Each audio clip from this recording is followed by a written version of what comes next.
Air conditioning is on. We're about to pack away the school supplies. Rosé is out. What are we drinking over here? Chateau Rubin, Premium Cru Classé. It's fresh, it's light, it's summer. There's so many things that I want to teach you about this rosé. Picking the grapes at night, partial malolactic fermentation. But first things first, let's start with the basics. How do we make rosé wine? I know how to drink it. There are 4 methods. First, we have direct press method, which most consider to make the finest quality rosé wines. It's pretty simple. The winery receives the grapes and presses immediately, just like they do with white wine.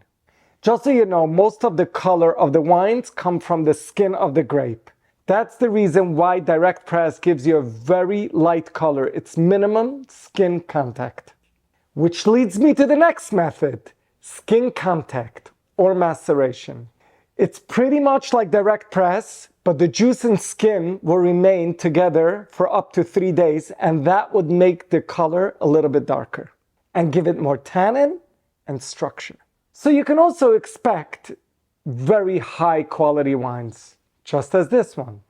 Next one is saignée.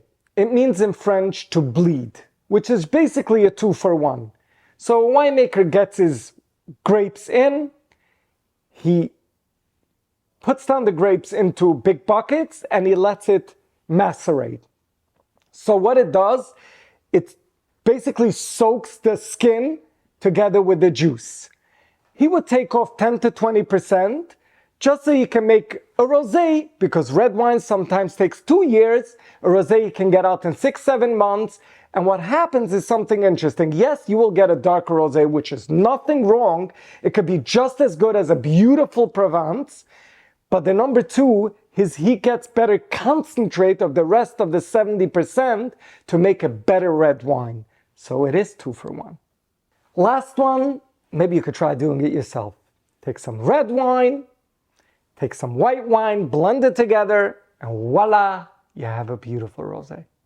So there you have it, the 4 methods: direct press, skin contact, saignée, and the blending of the 2 different grapes.